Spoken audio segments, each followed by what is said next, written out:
boy, you can learn a lot about a person by taking a look at how they decorate for the holidays, and during Halloween, it's frightening. When it comes to how some people carve up their jack-o'-lanterns, they might as well have carved a window into their tormented souls, showing their flickering inner flame. From traditional to googly-eyed to elaborate pop culture gourd-scaping, your pumpkin says a lot about who you are as a person. Listen as Deven Green joins us once again in this two-part episode to read your jack-o'-lantern like a palm reader reads your greasy palm. Plus, pop culture singing lessons. And Deven's tragically wonderful self-imploding disco jack-o'-lantern. What do you think it says about her? Fill up your goodie bag with more Deven Green. I'm Fausto Fernos. I'm Mark Fillion. And this is Feast of Fun. The podcast awards start tomorrow, Wednesday, October 12th, so please vote for Feast of Fun. We're nominated in 2 categories, Best GLBT and in the top spot of People's Choice. But before you do that, we'd like to wish everybody listening a fabulous, happy National Coming Out Day. Come out, wherever you are. Come out. Do, do, do, do, do. Deven, are you there? Good morning. Good morning. La, la, da, da, da, da, da, da. Good morning. Right? You know what I always think of when I see that scene from, what is it? Not American Apparel. American Apparel. No, it's from the musical that Dancing in the Rain. Yeah, Singing in the Rain. Singing in the Rain with Debbie Reynolds. And that number is, we have a friend who's a listener of the show, Josh, who actually did this porno. And he was inside of another guy. And then another guy came up behind him and stuck it in him. And as he stuck it in him, he goes, "Good morning." Good morning. So I was we talked all night I would through. love it if one of the listeners out there got those two and could kind of mesh those together and make a little video. It's almost like the human centipede. Did you see the new poster? Yeah, it's For Snap, part 2? Crackle, Pop. Yes, it's going down, and it says sick, and it's going right into her craniacs. What? Did you write a song about the human centipede on the ukulele? If you haven't, you should. Yes. Gosh, I got to tell you, I haven't written any songs. I'm still at the Cover stage. loving the hell out of. Well, I feel that it's creative, taking 2 songs and mashing them up, or having a reinterpretation of it, which is, Well, you can add new, alternate lyrics to existing songs. Yeah, I may actually do that. Centipede, I'm sure they need my help. Centipede, feeding off your ass. I'm in a centipede. Did you eat some grass? 'Cause I'm tasting it. Feed her. Feed her now. Yeah. Feed her. So, Sometimes he's out long before dawn, trimming the edges off of my front lawn. My man is such a handy man. Hey, good morning. So this is a premium service. you are in the heart and soul of Feast of Fun. This is like the private party. Well, everybody can come into the basement, and Mom and Dad's not here. We can get into the cherry cough syrup and the mescaline. I think I had a little bit too much to drink. That's my sorority girl mating call. Oh, that's good. That sounds like a panty peeler. Mark, do you mind if I rest my face on your knee? Go On right your ahead. lap? That's not his knee. What is that? I'm just saying, that looks like a joystick. What? There's your gearbox. What is that? So last we left of the show, you're talking about surviving Hollywood, Yeah. finding your voice, enjoying auditions, and being comfortable in your own skin. Look, the only thing that you can control is your performance. So if you're like, what are they looking for? What do they want me to be? I'll be anything they want me to be. Well, you know what? You know who that is? That's Sasha Grey. Who's She'll be Sasha Grey? anything- she's a porn star. Well, I'm sorry, we're not up on our female porn stars. I mean, to be fair, a lot of people do move to Los Angeles not to become actors, but to become porn stars. Right. So it would make sense that you would want to be versatile and happy doing anything. Right. but it's not. You have to make a choice for things that you go in. Remember, if you're going to be playing some of these roles for a month, a year, 10 years, it sort of has to be based. I don't know. All comedy, all drama, it should be based on, just one element of humanity, and then it can go from there. But if it's so unidentifiable, there's nothing that invites the audience in to make it relatable or to have any sort of empathy. And if you don't have any of that, then the guy or girl is just a prick or an asshole, and there's nothing else. You've sort of painted that character into a corner. Now, if you've had a lot of Botox like I've had and you can't cry anymore because the tear ducts are permanently sealed. It doesn't work like that. I'm doing it wrong, aren't I? Can I tell you, what? My crown broke last week, and I went to do a show, and so my face was still numb. What do you mean your crown broke? My chin, and half of the edge of my tongue was still numb, like on the left-hand side as you just go around and it was still numb. And after the show, some guy came up and said, "Oh my God, did you get Botox on only half of your face?" You wouldn't even. That's ridiculous. Wait, hold on. So you got some Botox for real, for Rizzle? No, I had a crown put in. They had I thought you were talking about your tiara. Oh, that's what I thought. I'm like, her tiara broke, so she got Botox, and then I'm confused. Oh, no, my other crown. The one in your mouth. So you got some dental work. And so part of your face was numb, and people thought that you had too much Botox. Yeah, because I was kind of slurring like a stroke victim. Oh, poor baby. It was like literally because I couldn't even feel it. You were like that sewing lady on public television. Oh, stop it! What's wrong with you? I love her. What's wrong with you? What's she's like now? she's the reason why you watch public TV. It's like I'm not there for the smooth talking political discussion. Sewing with Sue, isn't it, or something like that? Or sewing with Nancy. What's crazy though is there's a religious woman out there who's kind of like Betty Bowers but for real, and she looks just like the sewing lady. I'm just I always get confused. It when is I'm watching Sewing with Nancy. Sewing with Nancy. I love her. And so she's had a stroke, and so part of her face it lops down and doesn't move, and so you're there, everybody's there sort of like to watch her make a quilt, but is also there to watch her face not move. But I really appreciate her enthusiasm, and nothing is going to keep Nancy down. She is going to make that quilt no matter what. You know what? That I really love. I love those people who are like, how many times have you two been told no? And you keep just banging raping away. You keep banging the tips off of it until they're puffed up. You know what? That's why.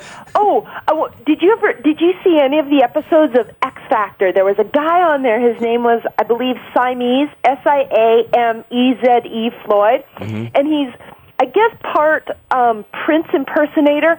But his audition, there was just something that just tickled me, and I couldn't stop laughing. He was talented, but he went around the stage with, like, his front left knee would go up and down, and his back leg would stay straight. So he looked like a pony. They call him the Prince copycat. Listen, he was just bloody entertaining. And there's something that's just it's like catnip to me. And then there's other ones that they may be entertaining for weird. Like I don't like sad. Like Anna Nicole, I would never make fun of because that's just sad. And there was a child lost, and you know what I mean. There's just sadness. I would never obviously condemn anybody else. Of course. If they felt strongly about doing comedy or something about that. That's the way they, I wouldn't put. But don't you think there was a little bit of a sense? But for me, there's just so much sadness, and I kind of had that feeling on X Factor. There was Audrey Turner, who was married to Ike Turner before he passed, I believe, in 2007. But she was on this show. She's in her late 50s. She had a crazy, great life, singing and everything, and here she is. The graphic came up and said Audrey Turner, formerly married to Ike Turner, current status unemployed. And it's like, I don't know, She was on X Factor, or she was a judge or a contestant? No, she was a contestant. Wow. How does Ike Turner's surviving wife need any money? I mean, he's still making money from all that music that they did. He's got to, right? Yeah. I hope she has a great life and she was just doing it on a lark, but it didn't seem that way.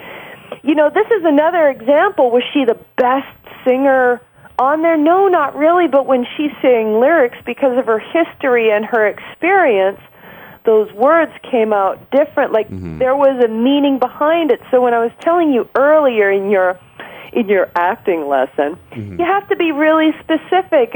Instead of thinking of a general big thing like a heartache, oh yeah, I've been brokenhearted, well, go to a really specific one. And that will end up being essentially the 1% difference. Well, because you were specific. I'm ready for my notes on my one line. You did very well. I felt that you had a certain sex appeal. Oh, well, thank you. I felt there was a lot of gravitas and gravity to your work. I feel like you have a strong understanding of the material. I feel like you've got the grasp, you've got the heartbeat of Hollywood in your fingertips. And on the tip of your tongue. I imagine myself working in a hat shop, and Mrs. Green was one of my favorite customers who always came in and told me crazy stories about her wild adventures out on the town. Well, look, even if it's just one line, if it's one line, just saying hello, most people would go, oh my God, I drove half an hour to say fucking hello. But it's their film, it's their project. There's people who go into the audition and they know how to nail something like that because they're like they're going to make a choice. Sure. They'll do it sexy or funny or, you know, with a reason, or they'll do something physical beforehand. If you can only do that one line, you can't change the line. You may have all these ideas, but if you can't articulate them through some sort of emotional point of view, what if you waved first? And, what if your love was walking by you and they don't even know that you exist and you said hello? You know what I mean? Well, hello, Mrs. Green. About top of the morning to you. I mean, but part of it is like, do some people who are auditioning fall into a habit or make a choice to imitate or impersonate other people? Well, that's a really good question. There's, it depends what you're auditioning for. For commercials, you really need to fall into a specific archetype because they're not just LA or fringe or alternative. This is the heart and soul of America, and I can only speak for myself. I believe I'm probably not the typical half-bred American, Canadian citizen, although I try and be a very good citizen. Why can't you be, damn it? I can't. I wasn't born that way. You were born this way, baby. No, I wasn't. Lady Gaga said it was okay. The gospel are written to Gaga. The band queen wants her to front the band. Yeah, they want to say, maybe you can open for me when we tour. Listen, a friend of ours sang with Queen. He was in, I think he played St. Jimmy in the Green Day musical. He's unbelievable. Queen is just the hardest stuff in the world. It's really... it's complex. It's unbelievable. He was such an amazing singer. He was just unbelievable. He was a really incredible singer. Can I ask, Mark, I don't know, do you sing? I sing a little bit. Yeah, if you two had to audition for X Factor for $5 million, is there a song that you two would... That we could do together? Or individual, like if you were like, oh, I've got this song, I bet you I could move forward in a competition of this nature. I could do some Negro spirituals. I would pay to see that. Yeah. Let's hear it right now. Old Man River. I don't have my pipes right now. Just say Old Man River. To help. What? Did someone just watch The Help?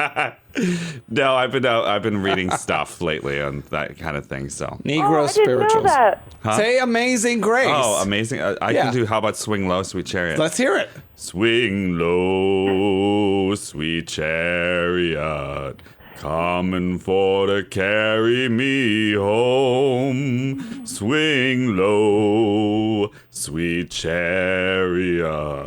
Okay, now let's try this again.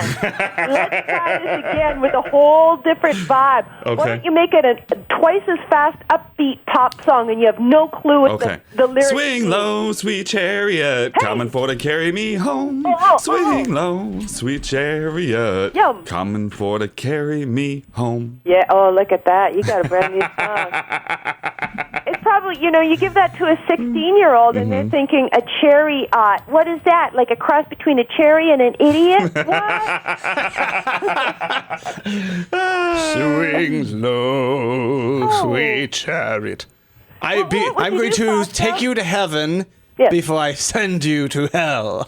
Well, because it's, I'm from a town called Erie, Pennsylvania, and there's a guy, his name is Harry Burley, and he's from there too. He was born in like 1866 or something. His father was a slave. And he's, world renowned for copying down a lot of the Negro spiritualists from his father that he learned from his father. And he actually worked with Anton Dvorak in New York City. And so I've been trying to figure out, because he's never been married. So I'm kind of guessing, he's got to be gay. When he used to perform at the YMCA. So I don't know. But I can't find anything about his personal life. It's just about his work. So I'm looking into it. Well, it's interesting. I've just been reading up on Nat Turner, who had one of the bloodiest confrontations in the 1800s, years before. One was the Emancipation Proclamation, 65 or something, 63 perhaps. But it's interesting to see the progression, from that time being in the... It's just shocking how bloody some of these battles were, and how, the whole point was for people to be free to express themselves and truly to be free liberated. to be you and me. Honestly, and it's just shocking how... It's just really shocking how sometimes you just... It's just like, didn't anybody learn? Aren't the people who are making, who were told to affect change for us because this was our voice? Could you not help us, please? This is what we wanted, and you're not doing it now. And it's so true. And then when you look back on history and you see these awful examples, and then you think to yourself, it's like, man, what kind of examples are we having today? Right. And what are they in 100 years from now? What are they going to be living with? Please don't judge me harshly, future generations. I did the best I could. So only shallow people don't judge by looks. Okay, I'm ready for my song now. Yes, I would like to hear you sing. Okay, so I'm going to dedicate this song to the listeners of the show that have been with us since 2005. And those who have stuck around through thick and thin and bitter and everything. Ready? We come a long, long way together, to the hard times and the good. I have to celebrate you, baby. I have to praise you like I should. Sorry. That's it. Oh my God, that was great! Come on. Thank you. Yeah. Really? Hey, listen. I have to praise you. Actually, I'm the one. A little bit of. Actually, when I lived in Austin, Texas, I had a friend of mine who is a studio engineer. His name was Chris Cash, and he recorded. We were messing around one day because I was recording stuff for my one-man show. And he said, why don't you sing this little bit of this gospel song, Praise You? And so I was like, we've come a long, long way together. And so he is the engineer for Fatboy Slim, and that is me singing that song. Did you know that? That's fantastic. And I actually signed away my right to it, so I've never made a penny off of it. How long have you been telling that lie? And the thing about it is, every time I tell people that, they go, I was thinking, well, hold on a second. Calling bullshit on you. Just say it, Devin. It's bullshit. But you know what? I've said it enough times. That you're starting to believe it. No, is that people go, well, maybe it is this guy. Right. Maybe, somebody sang that somewhere. Mm-hmm. Well, you know what I was going to say? What? I was going to say, well, it seems that someone's prone to hyperbole. Well, the thing about it is like, a lot of those Fatboy Far-fetchedness. Slim songs sample other people singing. Right, But you never get to know who the person who is singing it originally is. Yeah. So it could be anybody. It could be your next door neighbor who was like going, praise Jesus, and then they get sampled into something. I'm sure like there's a DJ out there that somebody made a Deven Green sample song. Yeah, you know what? Everybody, I have to say, has been really cool. They come to me and they say, what do you think? And if they don't have, I have the one on the on Amazon, I have 99 totally inappropriate ringtones, but I also have the one song that AMAX 60 did. And I had no problem putting it on the album, and any money I receive from that, I send it straight to him. You're like the giving tree of entertainment. Look, when you give in a positive way without being patronizing to others, it really empowers them. Just don't wind up a stump. Means talking down to you. Like you just did. Just don't wind up a stump, Devin. That's all I care about. I mean, because the thing about living in a world filled with middle children in Los Angeles, filled with middle children, one woman rose above them all to lead them into a bold, bright new future. Deven Green is acting teacher. I like that idea for a movie. What happens in the future if all the firstborn and the lastborn children all die, and it's just a world filled with middle children? It'd be Los Angeles. Wow. And they would be redheads. Oh, how sexy. Speaking of redheads, what are we doing for Halloween, gentlemen? I'm going to be a sexy something. Mm-hmm. I'll be a sexy other thing. Well, we're dressing up as barbarians, probably, but we don't know. I'm just going to go to the costume store with an open mind, no preconceptions, and see what I feel attracted to. Yes. Let it speak to you. I may go as my bumblebee. Ooh. You like that bumblebee outfit a lot. You know what? I have to say, because I'm not really like one of those Hollywood sexy kind of girls. You know what I mean? Sure you are. Oh, please. No, I'm not.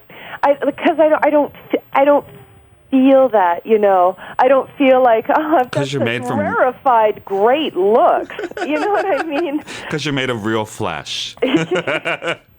From the cheekbones down. My tits are not made out of silicone. Did you get those barbarian T-shirts? Did you get them? We sent you some. Are you kidding? I've been. Well, thank God this is on premium. Mm-hmm. The listeners will now know I've worn it for 3 days straight. I've worn it outside and I've worn it on stage. Awesome. Without any panties on. Why would I start now, my friend? Why would I start now? Does it fit okay on you and Joel? And look, you sent me a size flat. It fits. Basically, we went to the T-shirt store and said, what is the smallest shirt you have for a woman here? Yeah. And they said, well, we have a infant section. Yes.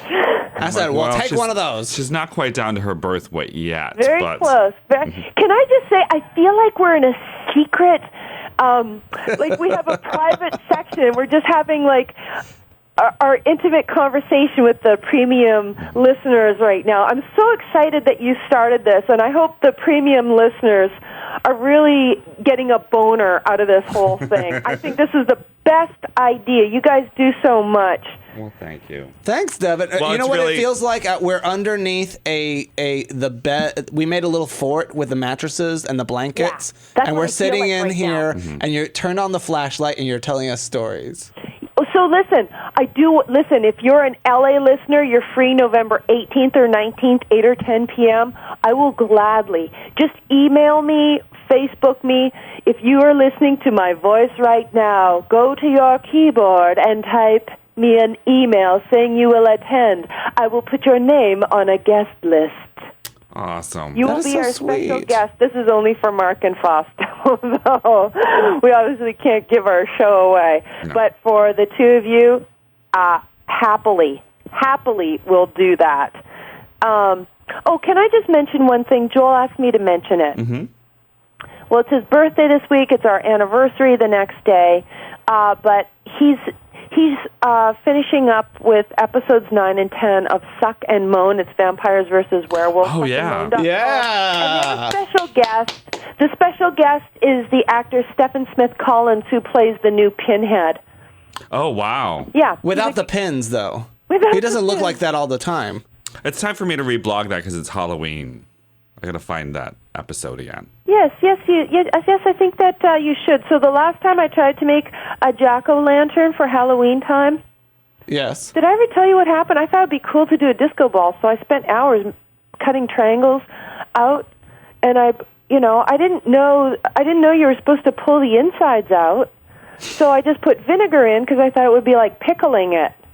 And 2 days later, it looked like blue fiberglass mold growing out of the pumpkin, and then it collapsed it was like this high, like from your elbow to your wrist. That's how high the pumpkin was, and it collapsed. It imploded upon itself. Because of the mold. To like 20 centimeters. Why did you cause a jack-o'-lantern to spontaneously combust? Exploder. It imploded. Imploded because you filled it with vinegar. Well, that's what I thought in my head. See, this is why I need someone like Joel's he's very patient. He really helps me out of certain pickles. So he's your husband or your ward? Caretaker? Your social worker. You know what? I'm going to send you photos. It's actually so bloody unbelievable. You honestly don't think that vegetables can do things like this, but I think I can really mess anything up. Well, one time we had you on the show, you were talking about what your Christmas tree says about you. It was so hilarious. Indeed. What a great show. And Halloween, everybody carves or makes a decision somehow to have a jack-o'-lantern. And I managed to write down an assortment of jack-o'-lanterns and tie them to personality types. Yeah. So we're going to go over here and talk about jack-o'-lanterns and what kind of person carves these types of jack-o'-lanterns. Hey, listeners, he said, let's go over here. What he did is he turned the lights out, and someone's fingering me. What is going on? Stop it, you two. Honestly. Here, smell my finger, Fausto. Why are you so moist? It smells like ass. It smells like Teen Spirit. Oh, no, I got the wrong hole. It smells like Grandpa's breath. It smells like liver spots. It smells like the shop teacher. Okay, so when it comes to pumpkins, I mean, we see a lot of assortments, but I characterize the traditional ones into two camps. Hit me. There's the traditional Mr. Tooth with the triangle eyes, which is what we think of when we think of a jack-o'-lantern, and then there's the googly eye, which is the same shape, but they always want to modify it by making the mouth wider or making the eyes have pupils in them. Okay, yes. So the triangle eyes, that's the traditional, and I would imagine that's like the conservative people that want to just, do something for Halloween but don't want to go crazy. I'm going to liken these to actors that we were talking about. So the traditional one is the generic, I'll do anything, I have nothing, because they don't believe they have anything unique. Other people's stories are more interesting, and they haven't just found their voice yet. So that's the traditional sort of ho-hum, anyone can do it. The exaggerated mouth, I'm going to call that the plastic surgery ladies in their 50s, still going out to auditions thinking they're 30. What about somebody who spends a lot of energy? So they print out a scene from like Star Wars or Wizard of Oz, and then they trace it delicately on top of a pumpkin, and they carve different levels to basically create a three-dimensional photograph on the surface of the pumpkin. That's the OCD. They're probably better behind the scenes because they're better with all the technical aspects. You know, is the lighting right? How am I going to edit this? They'd probably be better directors or wordsmiths, if you will. Still involved in entertainment and will probably always make more money than an actor. Because they're detail-oriented. Yeah. And so in a lot of ways, you know, those kind of people are deep thinkers. Well, they have a different train of thought. They're more left brain. They're more a left brain head. They don't have they may not have the big picture. They have a magnifying glass on very specific, you know, they just see it different. So their pleasure comes from the fact that they get into the details of recreating a scene and not necessarily, once the pumpkin is done, then the joy is over. Right. So it could be like those pricks that are like, I want to conquer Mount Kilimanjaro. It's not to, you know, it's those, I have to conquer that. It's like just fucking raw meat. You know what I mean? Maybe you don't know what I mean. But instead of saying, hey, I want to get to the top to have a different perspective, I want to be one with the world, I want to connect with the mountain, as opposed to I want to conquer. What about pop culture themed pumpkins? Like if somebody carves a pumpkin instead of looking like a jack-o'-lantern to look like Darth Vader's mask. Or Freddy Krueger or... Yeah. Well, it's very traditional. Those people are like... come and go people. You know, don't let me hit you with the door on the way out. How about like somebody who chooses not to carve the pumpkin at all, but just has the pumpkin just sitting on the outside of their door? If we compared those pumpkins to actors, I'd call those fame whores. They do nothing. They're like reality people, you know. Hey, I'm just going to be me and have poor behavior. So, like the Snookies are attracted to a plain jack-o'-lantern that doesn't have anything. I don't know Miss Snooki, so I'm not going to disparage her. But why are people watching though? There's something that's compelling about the young miss, isn't there? They're more like the kind of like the pumpkins that you take from the top of the roof and throw them down, and then you see like the mess that they've made. That's what that. Right. Or the pumpkins that have like the vomit coming out of them. What about the people who, like, instead of having a single pumpkin or carving a jack-o'-lantern, all they want to do is have haystacks and little bowls of little gourds and pumpkins all over the place, like their homes are a state fair, you know? Those are like collectors. Those are almost like casting. I'm going to collect, or actors who always have a posse around them. They're safety in numbers. They're always going to have... Right? That is so true. I feel like we're really getting some insight here. Analogy. Well, I feel like we're really learning about the human condition by looking and examining jack-o'-lanterns. Yeah. Now, another trend that I've noticed is people who, instead of carving a face or even a picture or an image, they carve words or slogans into their pumpkins, sometimes being very like... funny and sweet, like boo or eek, or they also write 99%. Really? Because, wow, I would have written, stop looking at my snatch. Okay. That's a lot of carving, though. I hope you like to spend long hours with a hot knife and a gourd.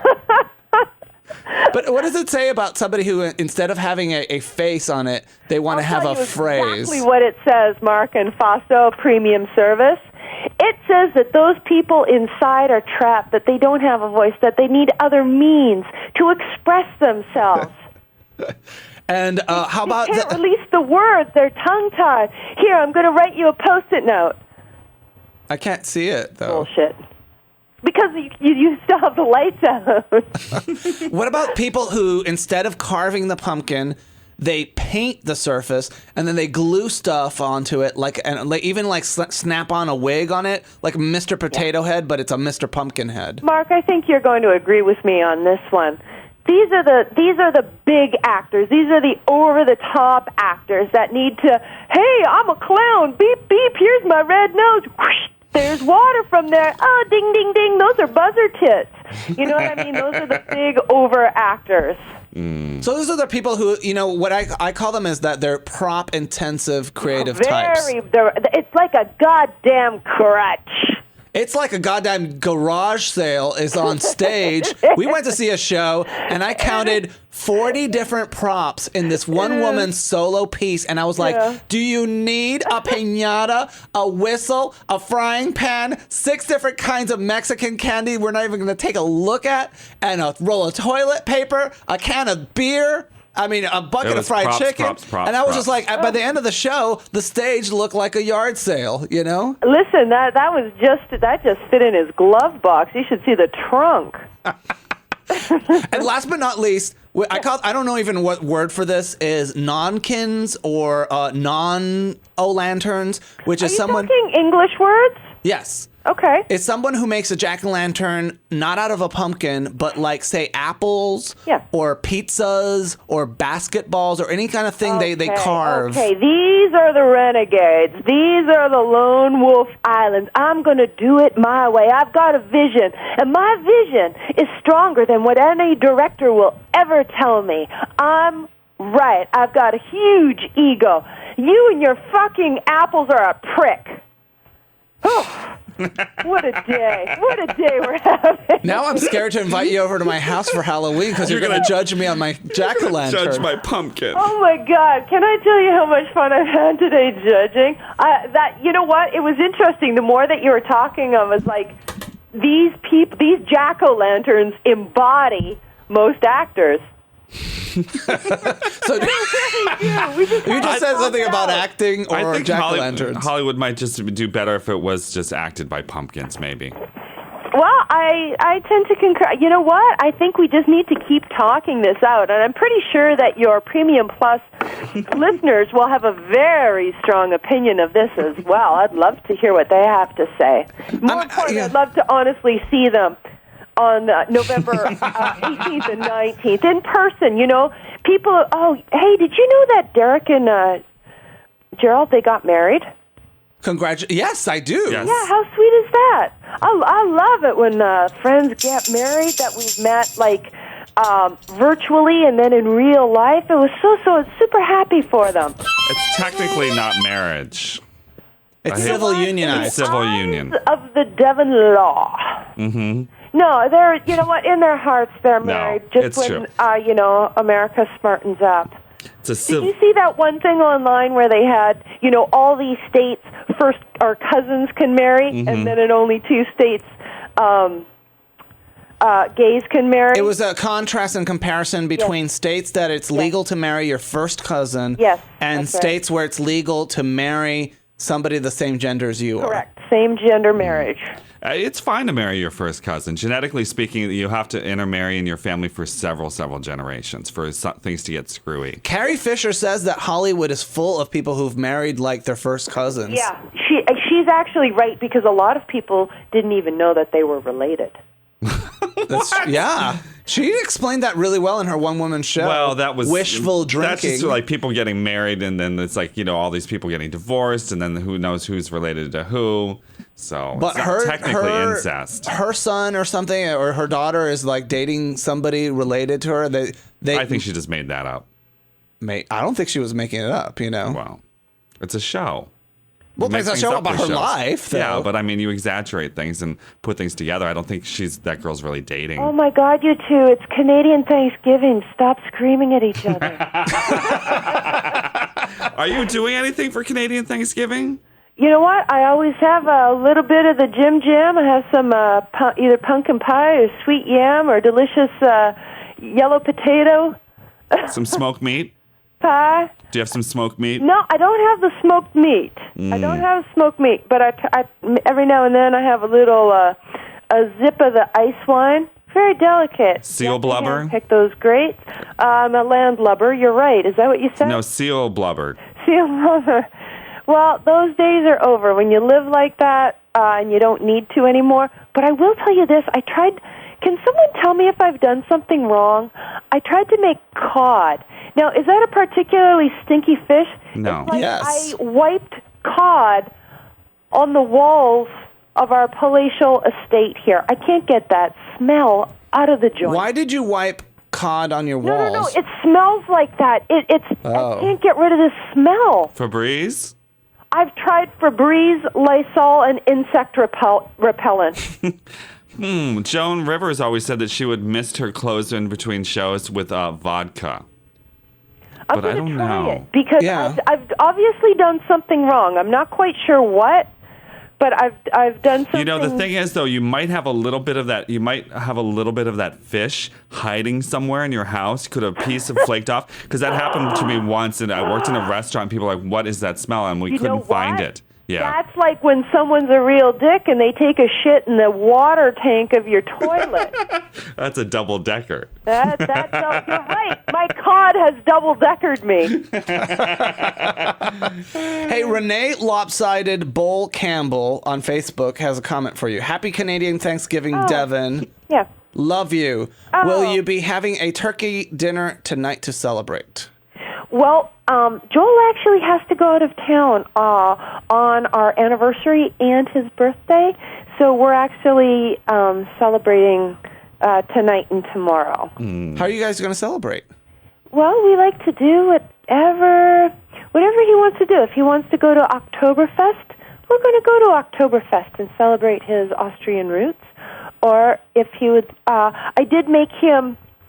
I made, at 4 o'clock this morning, I made fudge cupcakes, and then I cut them in half, and then on the inside, I made peanut butter cookies, and so I put a cookie on the inside, and then I put chocolate icing. I can't eat chocolate, so those are all his. So I made him those little fuckwads. That's his treat. And at 4 a.m.? Maybe he'll get a massage. Whatever he wishes to do, he can do. That's the whole point of us being married, is just to support and be the catalyst and cultivate each other and truly just let each other blossom. And Matthew Munson, do you aspire, Deven, to be the Al Yankovic of ukuleles? Oh, gosh. You know what?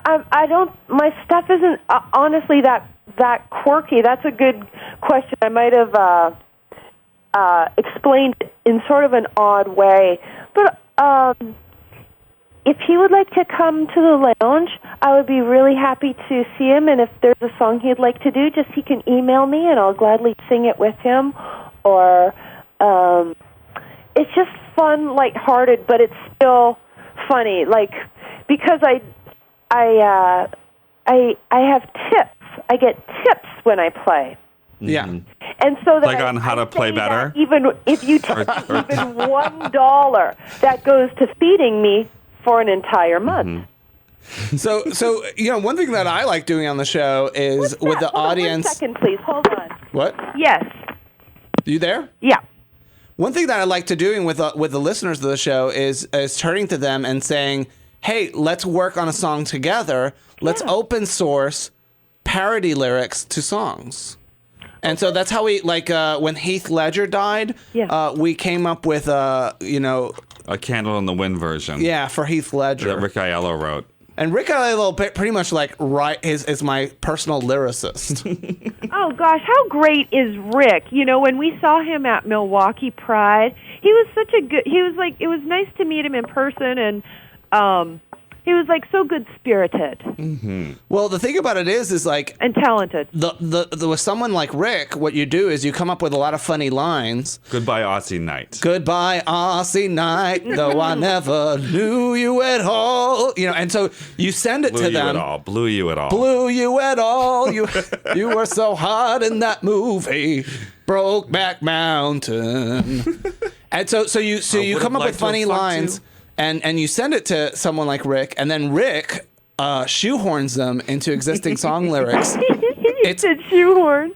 It's kind of like, you know, Rick Aiello is kind of like Rapunzel. Oh. Or no, Rumpelstiltskin. The princess in Rumpelstiltskin that sits in that chamber, and Rumpelstiltskin comes in and goes, "My girl, I want you to make me a pile of gold."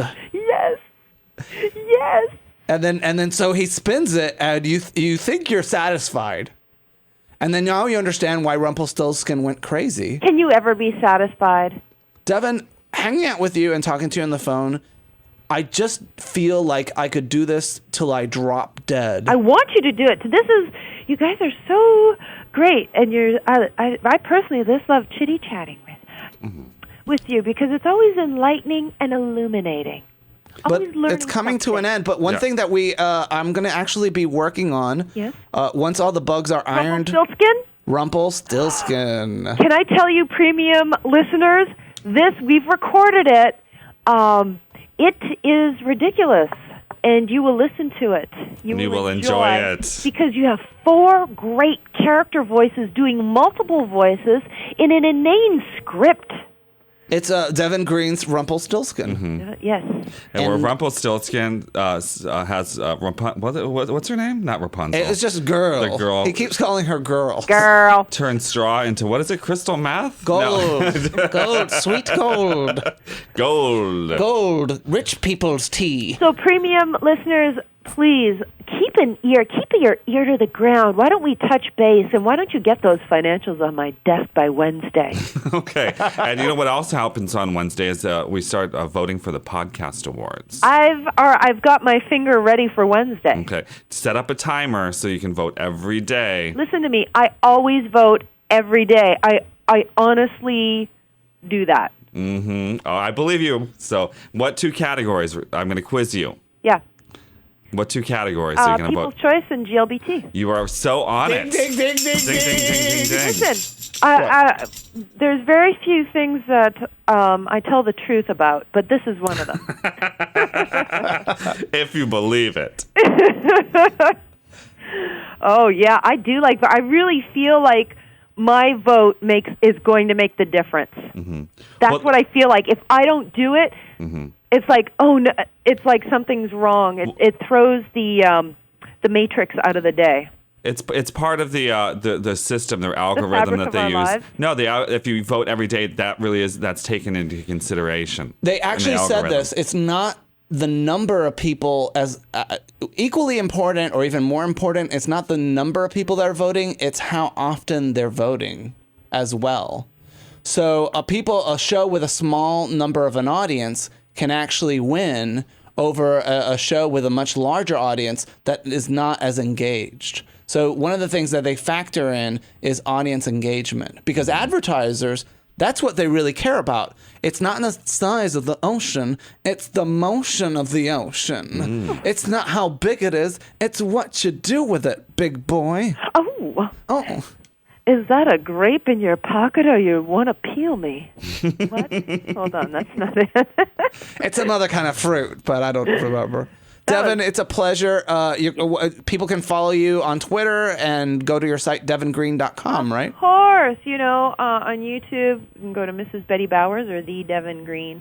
We would really like, though, the traditional marriage video to get to 1 million where it truly belongs. How about this? Yeah. Hold the next video hostage.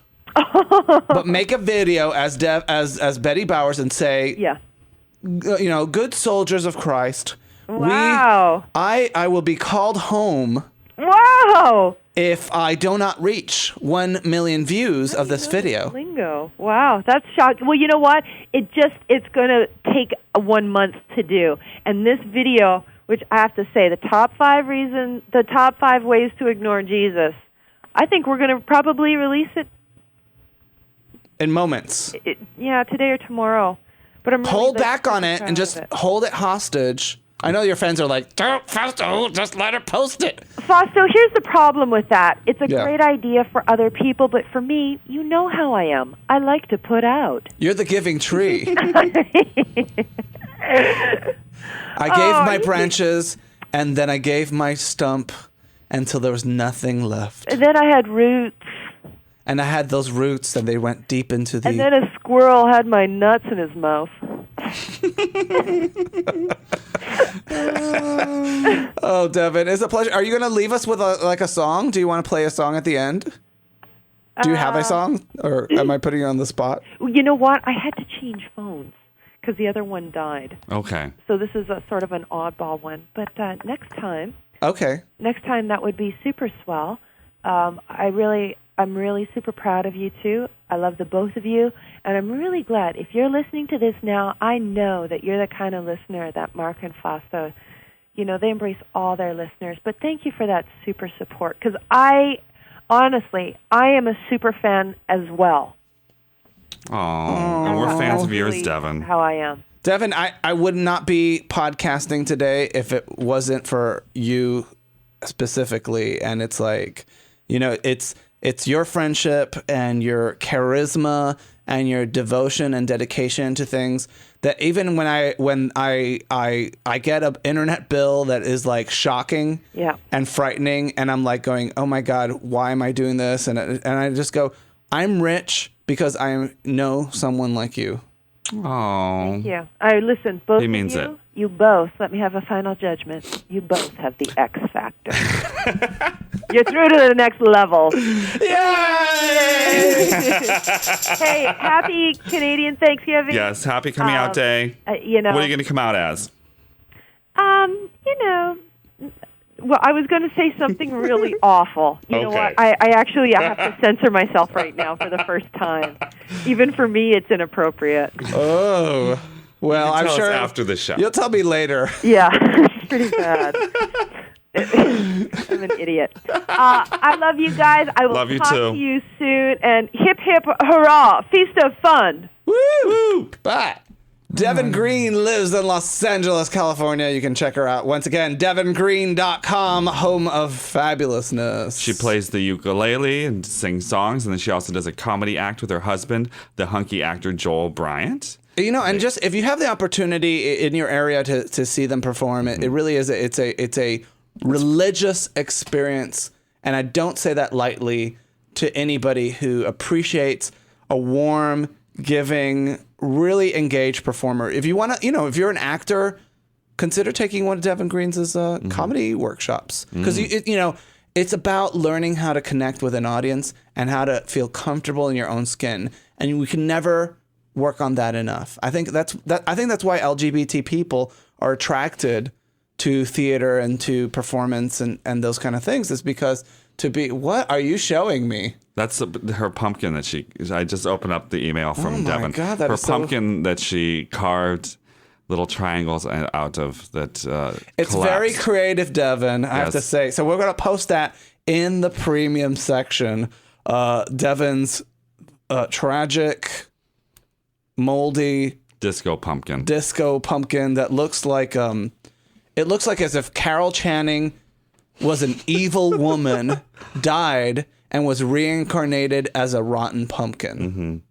It's now this is it before the collapse, and if you notice, look at how it's just filled with mold. Isn't that crazy? Oh my God! Wow. Well, I'm hoping that she just kept it for too long. It wasn't like something that just happened overnight. I think it's like a spawn of the devil. I think she might be in cahoots with Satan, and Satan took over her pumpkin. No, it's that she's more like Elvira, that she got her cookbooks confused. And instead of making a tuna casserole, she made a love potion. But this is the start of it, and that's kind of interesting. I think it looks great, when it's new and fresh and young, But as soon as it starts rotting, it's like, watch out, girl. Throw that pumpkin out. Girl, you have to carve the pumpkin. Girl.